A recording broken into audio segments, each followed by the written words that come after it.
Di 20k subscriber channel Novel Official, akan adakan giveaway untuk satu orang pemenang. Syaratnya kalian harus subscriber, komen, like, share, supaya kalian bisa terpilih untuk jadi pemenang giveaway. Semoga beruntung bosku. Selamat datang di channel Novel Official. Sebelum kalian mendengarkan novel Raja dari Segala Raja, jangan lupa like, share dan subscribe. Kalau tidak kuretakkan jantung kalian. Hehehehe. Bab 961 sampai bab 965. Mu Qianji berkata dalam hati, bocah konyol ini benar-benar murah. Tapi Mu Qianji tidak menyesal memberi Omi layanannya. Mereka berdua makan makanan di lautan, lalu menemukan hotel untuk menginap dan langsung tidur. Lagi pula, mereka tidak menutup mata selama 12 hari. Dan sekarang, Sekte Akhir Surga telah menemukan bahwa teratai salju kristal es telah dicuri. Dan tiba-tiba, seluruh Sekte Akhir Surga membatu. Luar biasa. Yang lebih luar biasa adalah berita bahwa ginseng 10.000 tahun kekaisaran tanpa bulan juga telah dicuri. Pencurian dua harta terbesar telah menjadi topik diskusi hangat di seluruh dunia, yang begitu kuat sehingga mereka mencuri dua harta terbesar. Misalnya bulan tidak pernah jatuh dan gerbang kehancuran surga, secara bersamaan dilacak dan dikunci. Mu Qianji dan Omi sekarang berada jauh dari gerbang akhir surga, dan sedang menuju harta karun aneh ketiga, yaitu otak suci kuno Kekaisaran Kera Air. Wilayah Kera Air ini adalah tempat yang diundang Mu Qianji kepada Omi ketika dia berada di Star Ocean Academy. Dan Omi telah menolak karena itu terlalu berbahaya. Wilayah Kera Air bukanlah manusia, tetapi kera air, yang tinggal di wilayah laut di sekitar Star Ocean Academy. Mu Qianji dan Omi sekarang akan ke Akademi Samudra Bintang dan kemudian menuju Kekaisaran Kera Air. Otak suci cepat Kekaisaran Kera Air seharusnya menjadi yang paling sulit diperoleh. Lagi pula, kera air bukanlah manusia. Itu adalah binatang laut. Dan untuk mencuri harta leluhur mereka di wilayah binatang laut, itu benar-benar tidak setengah percaya diri. Namun, Mu Qianji harus mencobanya. Meskipun kera air bukan manusia, mereka adalah binatang laut yang paling mirip dengan manusia. Dan manusia adalah kera yang berevolusi dari mereka. Dan saat ini, Kaisar tertinggi Kekaisaran tanpa bulan, dan dua penguasa gerbang akhir surga sedang duduk bersama. Kudengar teratai salju kristal esmu telah dicuri. Ya, ginseng 10.000 tahun Anda juga telah dicuri. Benar, mereka relatif tidak bisa berkata-kata. Keduanya merasakan sedikit ironi. 2 dari 5 harta terbesar di dunia telah ditanyakan. Apa pendapatmu tentang masalah ini? Ya ampun, itu adalah karya dari kelompok orang yang sama. Tidak, itu bukan sekelompok orang. Itu satu orang. Satu orang. Hari itu ketika ginseng 10.000 tahun kerajaan bulan tidak pernah jatuh saya dicuri. Saya melihat orang itu tiba-tiba pergi dari bawah hidung saya dengan mata kepala sendiri. Dan, melihat sosok itu adalah seorang wanita. Dan meskipun saya tidak melihatnya, jika saya melihat sosoknya sekali lagi, saya pasti akan dapatnya. Kamu adalah kaisar tertinggi bulan yang tidak pernah jatuh. 30 kekuatan tenaga listrik alam persatuan puncak dunia. Tetapi kamu membiarkan itu melarikan diri. Master gerbang akhir surga terbenam. Pencuri itu bisa melarikan diri. Dan benar-benar tidak ada yang bisa saya lakukan hari itu. Misalnya saya tahu bahwa target kedua pencuri itu adalah teratai salju kristal es dari gerbang hamparan surga Anda. Saya akan mengintai ke gerbang hamparan surga Anda. Dan saya pasti akan menangkapnya dengan tangan merah. Ho, tidak ada artinya lagi membicarakan hal ini sekarang. Aku datang mencarimu hari ini untuk berdiskusi denganmu tentang cara mengumpulkan pencuri ini. Kaisar tertinggi tanpa bulan berkata dengan mata berbinar. Karena pencuri itu terus-menerus mencuri ginseng 10.000 tahun dan teratai salju kristal es, sangat mungkin dia akan mencuri beberapa harta aneh lainnya. Di antara 5 harta dunia yang menakjubkan, serangga kaisar legendaris, rumput burung vermilion telah hilang, dan hanya Swallow Sein dari kerajaan kera air. Otaknya masih ada di Kekaisaran Kera Air. Jadi, jika pencuri itu masih memiliki hati pencuri, target selanjutnya pasti adalah otak suci kuno. Itulah yang mempertimbangkannya. Dan itulah mengapa aku datang untuk menemukanmu hari ini. Kamu ingin mengundangku ke wilayah Kera Air bersamamu. Ya, aku tidak berani pergi ke sana sendirian. Kera Air bukanlah manusia. Itu adalah binatang laut. Itu bukan klan kita. Tidak ada cara untuk berkomunikasi. Selain itu, kera tua berambut merah kerajaan Kera Air itu terlalu menakutkan. Aku tidak memiliki kepercayaan diri untuk melarikan diri di bawah serangannya. Jika kamu dan aku pergi bersama, kita berdua akan menghadapi kera tua berambut merah. Hanya dengan begitu kita akan memiliki kepercayaan diri untuk tidak terluka olehnya. Gerbang hamparan Master of the Heaven mengatakan bahwa mereka berdua, keduanya, adalah salah satu dari 30 puncak alam persatuan dunia. Dan kaisar tertinggi bulan yang tidak pernah jatuh berada di peringkat ke-9 di antara 30 puncak. Sedangkan gerbang hamparan Master of the Heaven berada di peringkat ke-7. Gerbang surga peringkat ke-7 terkuat. Tidak berani pergi ke kerajaan kera air sendirian. Dan harus mengundang kaisar tertinggi tanpa bulan untuk pergi. Yang menunjukkan seberapa kuat kera tua berambut merah di sekitar kera air. Kaisar tertinggi tanpa bulan mengangguk. Baiklah, saya juga memiliki niat yang sama. Tetapi bagaimana jika pencuri itu tidak berani memikirkan otak suci lagi? Bukankah kita akan membuang-buang waktu kita? Dunia ini begitu besar. Kita kehilangan harta karun leluhur. Kamu dan aku tidak bisa mengambilnya lagi. Awasi terus di kekaisaran kera air. Itu satu-satunya cara kita mungkin bisa menangkap pencuri itu. Meskipun itu sangat ramping. Tapi itu satu-satunya cara. Tidak peduli seberapa tipisnya. Kita harus melakukannya. Baiklah. Kalau begitu kita akan ke kerajaan air bersamamu. Selama pencuri itu mencuri otak suci Swift, aku pasti bisa menangkapnya. Mu Qianji tidak tahu sedikit pun bahwa dua orang paling kuat dari kerajaan tanpa bulan dan gerbang akhir surga telah bereaksi. Setelah menghabiskan 1 bulan, Mu Qianji dan Omi akhirnya tiba di Star Ocean Academy, di mana mereka akan beristirahat dan memulihkan diri sebelum memasuki kerajaan kera air. Kembali ke Star Ocean Academy lagi. Omi tidak merasa sedikit pun seolah-olah ini adalah pertama kalinya dia di sini. Begitu Omi tiba di Star Ocean Academy, tiba-tiba, dia ditemukan oleh seseorang. Omi, kamu bahkan belum mati. Mu Qianji dan Omi mendongak. Itu adalah Presiden Star Ocean Academy. Terakhir kali mereka bertemu. Presiden ini menginginkan kapal terbang Omi. Omi menipunya dan meminta untuk membantu pergi ke dasar laut untuk membunuh binatang laut. Lalu Omi menyedot kekuatan spiritual binatang laut. Sehingga mencapai tujuan untuk memperbaiki dirinya sendiri. Tapi sekarang, Omi menderita pembalikan spiritual, yang juga dianggap bermanfaat bagi dirinya sendiri.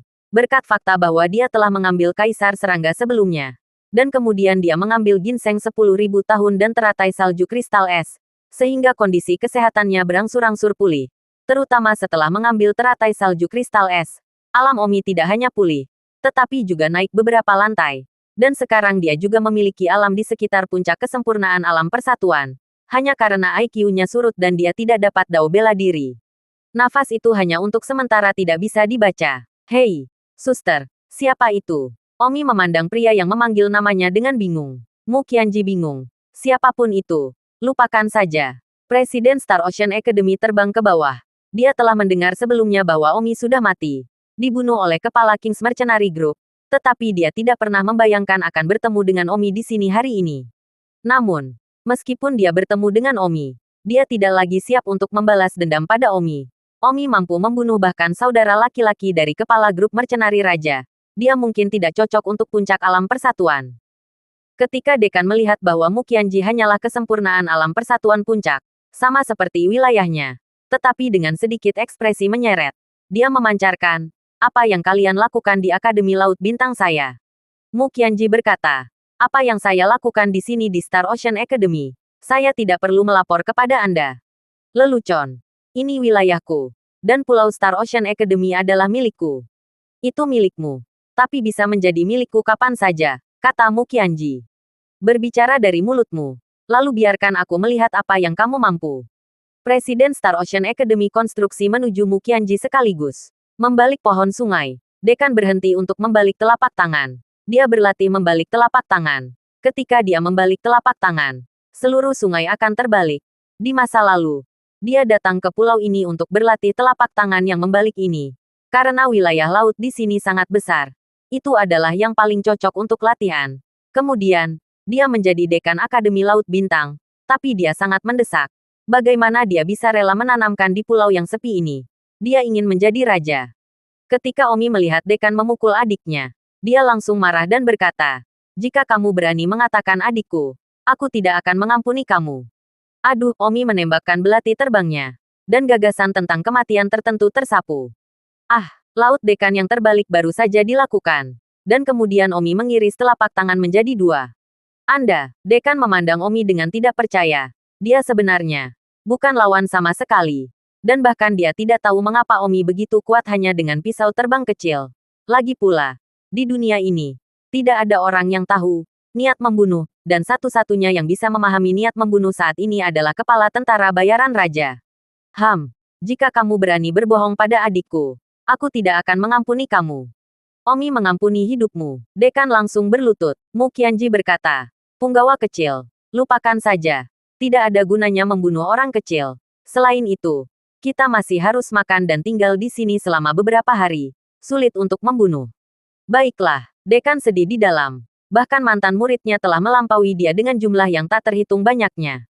Mu Qian benar-benar memerintahkan Dekan. Pergi siapkan rumah untukku, serta pakaian dan makanan. Iya, Dekan menundukkan kepalanya dan berkata, pada saat ini, seorang pria dari tahap akhir alam persatuan terbang dari jauh dan dengan bersemangat berteriak, Din, ada berita. Saya mendengar bahwa ada informasi tentang hukum besar kekuatan menghisap di salah satu batu memori di Pulau Bela Diri. Dekan, namun, menyorotkan pria itu dan meraung. Apa yang kamu teriakkan? Keluar. Din. Ada apa denganmu? Bukan kamu yang memintaku untuk membantu mengintip selama ini. Mu Qianji bermata tajam dan segera melihat bahwa Dekan sepertinya tidak ingin ada yang tahu apa-apa. Mu Qianji bertanya, mengapa kamu ingin mengetahui informasi tentang teknik kekuatan mengisap?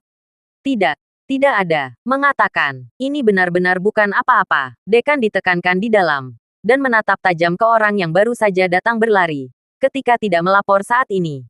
Mu Qianji tidak memiliki kesabaran untuk mengajukan pertanyaan lagi, dan langsung menggunakan mesmerisme. Meskipun Dekan berada di alam yang sama dengan Mu Qianji, sayangnya, dia sama sekali tidak dapat menahan teknik memukau Mu Qianji. Tampaknya kekuatan keseluruhan Mu Qianji telah meningkat pesat karena dia telah mengambil teratai salju kristal es. Katakan, kenapa kamu ingin bertanya tentang teknik mengisap roh? Dekan berkata dengan suara bingung. Karena, ada harta karun. Dan untuk membuka harta itu, Anda membutuhkan hukum besar penghisap dewa untuk membukanya. Harta karun. Alis Mu Qianji berkerut. Harta apa? Mu Qianji bertanya. Aku tidak yakin. Tapi sangat mungkin rumput burung vermilion hilang dari Beyond Villa saat itu. Rumput burung vermilion dari 5 harta karun menakjubkan dunia. Mu Qianji terkejut. Berita ini terlalu mengejutkan. Dia awalnya di sini untuk mencuri otak suci Swift. Tetapi dia tidak berharap untuk menemukan informasi tentang rumput burung vermilion. Mungkinkah surga benar-benar merawatnya? Begitu saya datang ke Star Ocean Academy, saya mendapat kabar tentang rumput burung vermilion. Katakan, di mana harta karun itu? Harta karun itu ada di dasar Star Ocean Academy. Saya mendengar bahwa saat itu, Tuan Muda dari Beyond Villa melarikan diri dengan rumput burung vermilion dan tiba di perairan Star Ocean Academy dan dikejar oleh tentara yang mengejar dan akhirnya langsung merangkum dan menenggelamkan kapal, menyembunyikan peti harta karun mesin Vermilion Bird Grace bersama dengan dasar lautan. Peti harta karun organ itu dibuat dengan panjang dan lebarnya sekitar 3 meter, dan beratnya 100.000 jin. Tidak mungkin untuk membuka peti harta karun itu. Dan saya menemukan bahwa ada alat penghancur di dalam peti harta karun. Saya tidak dapat dengan paksa memecahkannya. Tetapi setelah penelitian bertahun-tahun saya menemukan bahwa jika saya bisa menyedot kekuatan, saya bisa membuka peti harta karun itu. Jadi begitu. Mu Qianji sangat senang dan berkata, di dasar laut mana peti harta karun itu berada? Bawa aku ke laut. Iya, Mu Qianji mengakhiri pesonanya. Din kembali sadar dan sibuk berkata, kamu, apa yang kamu lakukan padaku? Din, aku tahu segalanya. Sekarang jika kamu masih ingin hidup, segera bawa aku ke laut. Temukan peti harta karun itu. Buka dan lihat apakah benar-benar ada rumput vermilion di dalamnya. Kamu tercela, Dekan berteriak. Ledakan, Mu Qianji menamparkan kembali ke dunia nyata. Din, kamu sepertinya tidak memikirkan situasimu saat ini. Hidup kecilmu terjepit di setiap saat. Apakah kamu menginginkan harta atau hidupmu? Mu Qianji mengancam. Din mendesis. Berdengung, Mu Qianji menyilangkan lehernya dengan pedang dan berkata, masih belum tahu waktunya. Tidak. Ini adalah sesuatu yang telah saya kerjakan selama beberapa dekade. Tidak. Ini milik saya. Apakah saya dapat mengambil pandangan lebih maju? Melangkah ke kesempurnaan agung alam persatuan. Apakah saya bisa menjadi orang yang kuat di puncak dunia? Apakah saya bisa menjadi raja suatu negara? Itu semua tergantung pada ini. Tidak. Din menjerit seperti orang gila. Ya, ini adalah mimpi yang dia harapkan selama beberapa dekade. Saya tidak tahu berapa tahun yang lalu. Dia sudah meminta informasi tentang teknik kekuatan mengisap. Ketika Omi pertama kali datang ke Star Ocean Academy, Yi Tianxing hampir membawanya ke dekan. Jika Yi Tianxing tidak kembali pada kata-katanya di tengah jalan saat itu dan benar-benar membawa Omi untuk membahasnya, maka saya khawatir dekan sudah membuka harta itu. Terlepas dari itu, diam-diam, orang yang dia kirim untuk membantu mengetahui berita tersebut telah kembali untuk melaporkan bahwa Pulau Wulin memiliki informasi tentang teknik kekuatan mengisap, dan bahwa dia hanya perlu pergi ke Pulau Wulin, dan dia mungkin akan segera mendapatkan rahasia teknik kekuatan mengisap, sehingga membuka harta karun itu. Namun, semua ini sekarang berfantasi, dan dia tidak punya kesempatan. Tidak heran dekan sepertinya menjadi gila. Bang, Mu Qianji menamparkan dekan dan membuatnya pingsan terlebih dahulu. Jangan sampai dia benar-benar gila. Kamu, bawa dia ke tempat tinggalnya. Mu Qianji memerintahkan orang Unity Realm yang menundanya. Dialah yang membiarkan mulutnya mengecewakan. Jika tidak, Mu Qianji tidak akan tahu. Iya, beberapa jam kemudian, dekan sadar. Harta karunku. Begitu dia bangun, dekan berkumpul. Mu Qianji berkata, hartamu bukan lagi milikmu. Aku memberi satu kesempatan terakhir sekarang. Bawa aku untuk menemukan harta karun itu. Jika tidak, aku akan membunuhmu dan kemudian aku akan pergi mencarinya sendiri. Karena itu ada di dasar Star Ocean Academy. Aku akan memeriksa. Seharusnya tidak sulit. Kuharap kamu mengerti. Oh, dekan berteriak. Vermilion Birdgrass. 5 harta dunia yang menakjubkan. Kehilangannya seperti ini. Benar-benar tidak ada yang lebih memilukan. Masih belum mengerti. Lalu matilah. Mu Qianji keluar dari kesabaran dan dibunuh dengan pedang. Tunggu. Aku akan mengantarmu ke sana. Dekan menangis. Baiklah. Kalau begitu pergilah sekarang. Tapi jika aku membawamu ke sana, kamu tidak akan sampai. Kamu bahkan tidak bisa membukanya. Mu Qianji berkata, tidak masalah bagimu untuk khawatir. Tentu saja Mu Qianji bisa melakukan teknik Sucking Power. Hanya saja Mu Qianji sebelumnya telah menyebarkan teknik Sucking Power bersamanya. Tetapi demi harta ini, tidak ada salahnya untuk membungkusnya sedikit lagi dan menyebarkannya lagi ketika sudah selesai. Dekan membawa Mu Qianji dan Omi dan memasuki dasar laut. Dekan membawa Mu Qianji dan Omi dan memasuki dasar laut. Di salah satu celah batu dasar laut, dia melihat sebuah kotak besar dengan panjang dan lebar sekitar 3 meter. Kotak besar ini adalah peti harta karun mekanisme yang sangat terkenal. Struktur di dalamnya sangat kompleks. Saya mendengar bahwa dahulu kala, seorang master mekanisme menggunakan meteorit di luar langit untuk membangunnya. Sangat keras, ingin memaksa terbuka. Hampir tidak mungkin. Bahkan jika dipaksa untuk membuka, akan menghancurkan mekanisme di dalamnya. Dan kemudian membuka diri. Justru karena ini, dekan telah menemukan harta ini selama beberapa dekade dan tidak dapat membukanya. Dan sekarang sebagai mas kawin bagi orang lain, orang dapat membayangkan betapa tidak bahagianya dekan itu. Tentu saja, apakah harta karun di dalamnya adalah rumput burung vermilion atau bukan? Ini masih harus dikonfirmasi. Tetapi kemungkinannya sudah sangat tinggi. Karena sudah lama ada desas-desus bahwa hal yang digunakan Beyond Villa untuk menyembunyikan rumput burung vermilion saat itu adalah kotak harta karun organ. Mu Qianji membekukan kotak harta karun organ. Jantungnya bersemangat. Mu Qianji menghunus pedang bulan pemakamannya. Sial, ada suara emas dan besi. Dan sebuah celah muncul di peti harta karun. Dekan terkejut ketika dia pedang melihat Mu Qianji dan sebuah celah muncul dengan satu pedang. Itu tidak mungkin. Tidak ada pedang yang bisa membuat tanda. Mu Qianji bercampur. Hanya saja kamu cuek. Pedang jenis apa yang kamu gunakan? Mengapa begitu tajam? Tidak, ini bukan hanya tentang ketajaman lagi. Tidak ada salahnya mengkoleksi pedang bulan pemakaman. Pernah mendengarnya. 1 detik untuk mengingat untuk membaca buku itu. Ah, tidak mungkin pedang jahat yang telah dijaga oleh villa pedang terkenal selama beberapa generasi. Bukan? Ya, sepertinya kamu masih memiliki sedikit wawasan. Din memandang Mu Qianji dengan heran. Aku benar-benar tidak tahu bagaimana dia mendapatkan pedang terkenal ini. Tuan tua dari villa pedang terkenal. Tetapi salah satu dari 30 puncak dunia hanya, sekarang sudah mati. Setelah kematiannya, seseorang pergi ke villa gunung pedang terkenal untuk mencari pedang ini. Tetapi sayangnya, mereka mencurinya. Masalah ini tidak hanya diketahui oleh Tuan Villa tua. Orang lain dari villa gunung pedang terkenal juga tidak tahu kemana harus pergi. Jika mereka tahu itu ada di tangan Mu Qianji, mereka benar-benar berpikir bahwa Mu Qianji telah mencurinya. Mu Qianji berkata, bagaimana kita membuka harta karun ini? Ini adalah kunci mekanisme. Hanya master mekanisme yang dapat membukanya. Tetapi saya telah mempelajari mekanisme selama beberapa dekade untuk membuka harta ini. Tetapi sayangnya saya belum mencapai level untuk membukanya. Jika saya tahu teknik kekuatan mengisap, maka seharusnya tidak sulit untuk membukanya lagi dengan teknik organ saya. Mu Qianji berkata, metode penghisap kekuatan yang hebat. Aku akan melakukannya. Sekarang aku akan bekerja sama dengan Anda untuk membuka harta ini. Apa? Kamu tahu hukum besar kekuatan mengisap? Iya, apakah kamu tidak percaya? Kalau begitu aku akan membiarkanmu mengalaminya. Saat ini Ton menamparkan dekan dengan telapak tangan. Hisap kekuatannya. Ah, ini benar-benar metode kekuatan mengisap. Cepat, jangan berlama-lama. Buka harta karun itu. Saya, dekan berpikir bahwa mereka tidak akan dapat membukanya bahkan jika dia menjatuhkan mereka. Tetapi dia tidak berpikir bahwa dia akan dapat menyedot kekuatan hukum kekuasaan besar. Sekarang dia panik. Din. Kesabaranku terbatas. Kamu telah melihat pedang bulan pemakamanku. Bahkan jika kamu tidak membantuku membukanya, aku masih bisa perlahan-lahan memotong peti harta karun mesin ini satu pedang pada satu waktu. Aku sangat perlahan-lahan memotong peti harta karun mesin. Itu bukan kehancuran yang kuat. Itu mungkin belum tentu memicu perangkat penghancur diri. Harta ini tidak diwajibkan kasih sayang.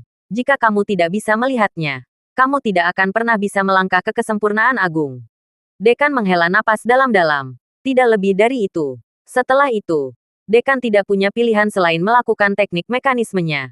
Dan kemudian membiarkan Mu Qianji menggunakan teknik kekuatan mengisap untuk bekerja sama. Butuh 5 jam. Dan akhirnya, dengan satu klik, kotak mekanisme terbuka. Kotak mekanisme ini sangat rumit. Panjang dan lebar 3 meter. Sekitar 2,5 meter semuanya adalah struktur logam yang rumit. Hanya lebar setengah meter tengah yang merupakan ruang penyimpanan. Dan saat ini ruang penyimpanan selebar setengah meter ini memegang segel. Kotak itu. Dekan memandang kotak itu dengan penuh semangat. Mu Qianji membawa kotak itu keluar dan kemudian mendorongnya ke permukaan laut. Tidak lama kemudian dia kembali ke tanah Akademi Laut Bintang. Dekan sudah mati di belakang pantat. Matanya menunjukkan kerinduan. Mu Qianji berada di sebuah rumah dan membuka kotak tertutup itu. Di dalam kotak tertutup ini, ada rahasia seni bela diri, yang disebut Bayer Cloud Palm. Kemudian, velum tersegel lainnya. Mu Qianji memotong velum dan di dalamnya ada rumput emas. Baik mata Dekan dan Mu Qianji bersinar. Mu Qianji segera menatap Dekan dengan waspada dan berkata, rumput burung vermilion ini bukan milikmu atau milikku. Itu untuk digunakan Omi. Kamu mati hati ini. Selain itu, telapak beyun ini, itu diberikan kepadamu. Dekan tidak berdaya. Meskipun telapak beyun juga merupakan penguasaan. Itu kurang dari satu penyebutan dibandingkan dengan rumput burung vermilion. Di depan Dekan, Mu Qianji membawa rumput burung vermilion ke Omi dan berkata, Menteri kecil, ayo, makan sesuatu, makan ini. Kakak, ayo makan bersama. Oke, tidak. Jumlah rumput burung vermilion ini tidak banyak. Kamu melintangnya sendiri. Kamu hanya akan sakit jika melintang. Jika tidak memuaskan, maka Menteri kecil Chen juga tidak akan memuaskan. Kata Omi dalam suasana hati yang terganggu. Dekan yang sedang sibuk berkata, Omi, adikmu tidak bersandar. Jadi berikan padaku, oke. Omi berkata, ini milikku dan adikku. Dekan menelan ludahnya dan menekan. Mu Qianji harus berkata, Menteri kecil. Lalu dengan cara ini, adikmu akan makan sedikit. Dan kamu akan memakan sisa. Oke. Bagus. Mu Qianji memakan cabang kecil dari rumput burung vermilion. Dan sisanya diberikan kepada Omi. Kakak, ini sangat pahit. Tidak peduli betapa pahitnya itu. Kamu harus menyelesaikannya. Din menahan air liurnya dan berdiri di samping. Di akhir makan, hanya ada sedikit akar yang tersisa. Dan akar rumput merah terang mengunyah beberapa kali di mulut Omi. Yang kering dan astringen. Dan segera mengeluarkan sisa 2 kali. Meludahkannya ke tanah. Menteri kecil, bagaimana Anda bisa menyia-nyiakannya? Kakak, Menteri kecil tidak mau makan lagi. Itu semua sisa. Din segera berbaring di tanah dan menggunakan lidahnya untuk menjilat sedikit sisa-sisa yang diludahi Omi di tanah. Tidak hanya sisa-sisa, tetapi bahkan sedikit cek ludah yang dimuntahkan Omi juga dijilat bersih. Mu Qianji tidak bisa berkata-kata, tapi tidak mengatakan apa-apa. Dekan akhirnya makan sedikit sisa-sisa. Dan tidak sia-sia dia telah menunggu selama beberapa dekade untuk harta ini. Dan bahkan pergi untuk mempelajari seni organisme. Baiklah. Sekarang rumput burung vermilion sudah dimakan. Punggawa kecil, istirahatlah sebentar dan biarkan obatnya bekerja. Din juga melakukan aktivitas di luar ruangan lain dan memasuki keadaan tertutup.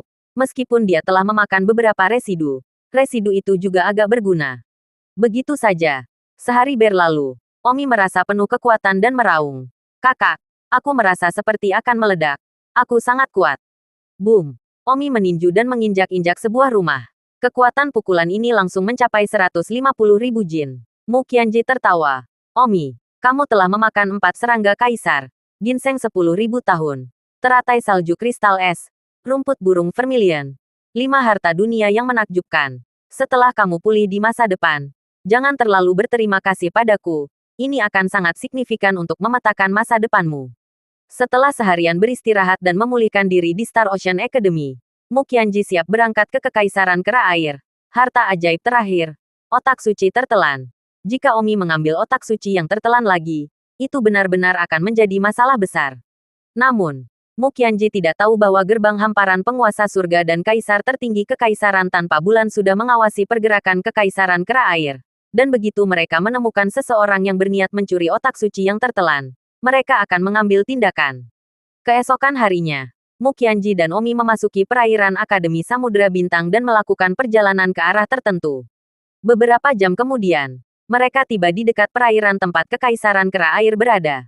Dan di langit, Kaisar tertinggi tanpa bulan, Master Gerbang Kepunahan Surga, mengamati seluruh perairan dari ketinggian 1000 meter. Pelayan kecil, kita hampir sampai di Kekaisaran Kera Air. Tetap dekat dengan adikmu. Omi menganggukkan kepalanya dengan sikap yang baik. Mu Qianji tersenyum sedikit. Tetapi, tiba-tiba, dia muncul dari langit. Kaisar Bulan. Laut di sebelah timur Kekaisaran Kera Air itu. Ada 2 orang di laut. Lihat apakah mereka ingin maju ke Kekaisaran Kera Air, kata Master Gerbang Akhir Surga. Ini adalah jangkauan seluruh Kera Air. Biasanya tidak ada yang datang ke sini sama sekali. Turun dan menangkap mereka. Jika itu adalah seseorang yang mencuri harta tertinggi kita, aku akan tahu begitu aku melihat sosoknya. Keduanya menggali turun menuju laut. Mu Qianji segera merasakannya. Tidak baik. Menteri kecil. Kita dalam masalah. Ada 2 pembangkit tenaga manusia puncak yang memuat ke arah kita. Salah satunya memiliki aroma yang sangat mirip dengan kaisar tertinggi yang menyerangku di mausolem kerajaan Kekaisaran Tanpa Bulan hari itu. Sudah berakhir, mereka pasti sudah mengira bahwa kita akan datang ke sini dan menunggu kita. Cepat, menyelam ke dasar laut. Mu Qianji tidak peduli sekarang dan segera menyelam ke dasar laut. Kakak, kenapa kamu melarikan diri begitu cepat? Omi bertanya. Omi sepertinya merasakan aroma ketakutan di tubuh Mu Qianji. Segera, Mu Qianji mengkonsolidasikan ke dasar laut. Sementara di permukaan laut, kedua pria kuat itu berkata, melarikan diri ke dasar laut. Orang ini pasti orang yang mencuri harta terbesar kita. Mengejarnya, tidak pernah membiarkan diri melarikan diri. Mengatakan itu, kedua pria kuat itu juga membangun dasar laut. Mu Qianji menahan Omi. Merasa tidak ada cara untuk sampai ke surga. Pencuri wanita. Kemana lagi harus lari? Raungan datang dari atas lautan. Gemuruh berubah menjadi gelombang suara di udara. Berdampak pada keduanya. Momentum yang kuat bukanlah sesuatu yang bisa dilawan oleh Mu Qianji sama sekali. Mu Qianji melihat sekelilingnya. Menarik Omi ke celah berbatu di bawah laut. Dan berkata kepada Omi, Menteri kecil, kita dalam masalah hari ini. Sekarang apapun yang diperintahkan kakakmu untuk kamu lakukan. Lakukanlah, oke, Mu Qianji berkata dengan cemas. Mu Qianji merasa bahwa dia takut dia akan mati hari ini. Tidak pernah ada bayangan kematian sebesar itu di dalam dirinya. Kakak, apakah kamu akan meninggalkan pelayan kecil? Tidak. Pelayan kecil tidak ingin dipisahkan dari kakak. Kemana kakak pergi? Pelayan kecil pergi. Patuhi. Tidak. Aku tidak akan mendengarkannya. Omi menangis. Seolah dia bisa merasakan raut tubuh Mu Qianji yang akan meninggalkannya. Mu Qianji tanpa daya berkata, Menteri kecil, mainkan permainan dengan adikmu, oke? Mainkan game. Saudari, mainkan game apa? Mari kita bermain mengintip abu dan melihat siapa yang bisa tetap diam, oke? Oke, lalu kamu bersembunyi di celah batu ini. Tutup matamu. Dan jika kamu bergerak, kamu kehilangan misalnya. Jika kamu memenangkan buahnya, adikmu akan bersamamu selamanya. Bagus. Menteri kecil pasti akan menang. Omi dengan bodohnya menutup mata dan tidak bergerak. Mu Qianji membujuk kepala Omi dan berkata dalam hati, Omi, kita akan berpisah. Semoga berhasil. Jika aku mati, pastikan untuk mengingatku. Saudara, selalu sayang. Selamat tinggal. Mu Qianji dengan penuh kasih menatap Omi yang serius bersaing, lalu berenang ke tempat asing dan menghilang ke laut dalam waktu singkat. Kedua orang kuat itu secara alami mengejar Mu Qianji, dan Mu Qianji memainkan permainan dengan Omi untuk melindunginya. Mu Qianji tidak memiliki kesempatan untuk hidup hari ini. Jika tidak, dia tidak akan mengucapkan selamat tinggal kepada Omi. 1 jam berlalu. Omi tidak menggerakkan ototnya. Meskipun dia hampir tidak bisa menahan napas. Tetapi dia harus menang. Dan dia tidak bisa kalah jika dia mau bersama saudaranya selamanya. Jadi, pada waktunya dia merasa seperti akan mati lemas. Dan dia tidak bergerak sedikit pun. Dengan cara ini, saya tidak tahu berapa lama. Tetapi Omi tampaknya telah mencekik dirinya sendiri sampai mati. Dan tubuhnya melayang lemah, seperti mayat, di sepanjang arus laut. Ketika Omi membuka matanya lagi, dia mendapati dirinya terbaring di tempat tidur di gubuk jerami. Omi tidak tahu sudah berapa lama. Rasanya seperti 1 abad. Hal terakhir yang Omi ingat dalam ingatannya adalah bahwa dia berada di hutan 10.000 binatang. Pertama dia diserang oleh tentara bayaran raja, Yi Tianxing dan istrinya, serta Wei Sakura semuanya meninggal. Dan akhirnya, iblis api jatuh ke tanah karena luka parahnya. Dan dia bertemu dengan binatang buas lainnya. Omi tidak lagi bisa melepaskan diri karena pembuluh darahnya retak. Jadi dia tetap tinggal untuk menunda binatang itu dan membiarkan Wanderlust mencapai diri dengan Xiao Mengdi-nya. Pada akhirnya, Omi sekali lagi melakukan hukum agung roh penghisap dan membunuh binatang itu. Tetapi sayangnya, dia sendiri memiliki reaksi spiritual yang kuat karena dia melakukan hukum agung roh penghisap lagi. Omi pingsan. Dan dalam kebingungannya, Omi merasakan seekor binatang yang lebih besar menelannya dan binatang itu masuk ke dalam mulut bersama-sama. Omi mengerahkan kekuatan terakhirnya dan sekali lagi melakukan sihir penghisap dewa. Dan akhirnya, membunuh binatang buas yang menelannya. Omi, yang sudah mengalami kejang-kejang rohani, melakukannya lagi, yang hanya menambahkan bahan bakar ke dalam api. Omi merasakan sakit kepala yang terbelah, seolah-olah dia akan mati. Dan gambaran seumur hidup terlintas di benak dalam kesibukan. Kemudian, Omi benar-benar kehilangan kesadarannya. Ketika dia bangun lagi Omi mendapati dirinya terbaring di tempat tidur di kamar jerami. Tempat tidur itu terbuat dari jerami. Omi merasa seolah-olah sudah seabad. Seolah-olah ada banyak hal yang tidak dapat dia ingat. Seolah-olah masih ada seseorang atau sesuatu yang sangat penting yang telah dia lupakan. Ayah, dia sudah bangun. Pada saat ini, seorang wanita di pintu masuk ruang jerami berteriak keras. Omi mengamati wanita itu. Seorang wanita berkulit binatang dengan 2 daun menempel di dadanya. Menutupi titik-titik penting. Tetapi hanya 2 titik. Wanita itu berjalan ke tempat tidur Omi dan menatap Omi dengan heran. Omi bertanya, "Bi, tampan, kamu akhirnya bangun. Di mana ini?" Don Omi bertanya, "Keluar saja dan lihatlah." Omi melangkah keluar dari pondok jerami dan melihat-lihat. Itu adalah pulau terpencil, dikelilingi oleh laut. Dan di pantai yang jauh, ada seorang pria berpakaian seperti nelayan, menyeret seekor ikan dengan banyak ikan yang baru ditangkap di dalamnya. Tinggi di pulau ini, terdapat gubuk jerami dengan banyak pohon kelapa yang tumbuh di sekitarnya. Pria yang memancing tersenyum. "Kamu sudah bangun. Ini, mengapa saya di sini?" Omi bertanya. Dia jelas berada di hutan 10.000 binatang. Hutan 10.000 binatang pasti tidak memiliki lautan. Itu terlalu jauh. Oh, jika Anda bertanya kepada saya di mana saya berada, jujur, saya tidak bisa menjawab Anda. Anda bisa melihat sendiri. Ada lautan di mana-mana. Dan saya ingin tahu di mana itu. Mengapa saya di sini? Oh, aku bisa menjawabnya. Tapi sekitar 6 bulan yang lalu, ketika aku sedang memancing, aku menarikmu keluar dari laut. Apa maksudmu? 6 bulan lalu. Keluarkan aku dari laut. Ya, kamu sudah tertidur selama setengah tahun. Berpikir pasti kamu tidak akan bangun. Aku ingin melemparkanmu ke laut sejak lama. Tapi, ahem, putriku belum pernah melihat pria lain dalam hidupnya. Jadi dia tidak akan membiarkanku membuangmu. Jadi dia berkata bahwa meskipun aku adalah spesimen, aku harus menjagamu. Gadis itu tiba-tiba merasa malu. Ayah, orang-orang malu. Apa maksudmu? Haha, sejujurnya, kami jatuh ke laut dan kemudian hanyut ke sini 20 tahun yang lalu karena kecelakaan pesawat. Kami tidak tahu di mana itu. Dan saya tidak punya pilihan selain tinggal di pulau ini. Tetapi piknik.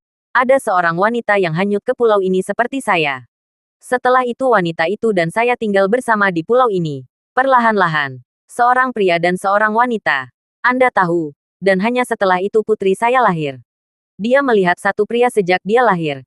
Jadi putriku sangat bahagia karena kamu telah hanyut di sini. Aku akan menemuimu selama setengah tahun tanpa bangun. Pasti sayuran. Untuk melemparkanmu ke laut. Putriku sulit untuk melihat seorang pria. Bagaimana aku bisa melemparkanmu? Hahaha. putriku telah menggosok tubuhmu setiap hari selama 6 bulan terakhir, dan beberapa kali sehari. Oh. Ah, krisan Omi menegangkan. Menatap gadis muda itu. Gadis muda itu pemalu. Tidak heran Omi merasa sangat bersih. Berani mengatakan bahwa dalam setengah tahun terakhir, setiap hari, dia digosok beberapa kali oleh gadis muda yang belum pernah melihat tubuh pria. Hanya tubuh murni Omi yang dia lihat. Pria itu berkata, "Jangan malu-malulah. Datang ke pulau ini. Ini takdir. Namun, kamu tidak akan memiliki wanita lain untuk menjodohkanmu. Setelah itu kalian berdua akan menjadi pasangan. Kita semua, cobalah untuk membuat pulau ini lebih padat. Setelah itu kita akan menjadi sedikit lebih hidup. Hahaha." Kulit kepala Omi menegangkan. Pria itu menamparkan pundak putrinya dan tertawa. "Putri, kamu sudah menantikannya sejak kamu masih kecil. Dan kamu akhirnya menantikan seorang pria. Ini bahagia, hahaha." Gadis muda itu sangat malu. Pada saat ini, seorang wanita keluar dari hutan di kejauhan. Wanita itu juga mengenakan kulit binatang, dengan 2 daun menempel di dadanya. Wanita ini pasti wanita pria ini. Wanita yang hanyut bersama di pulau ini setelah kecelakaan pesawat saat itu. Kalian berdua memupuk hubunganmu.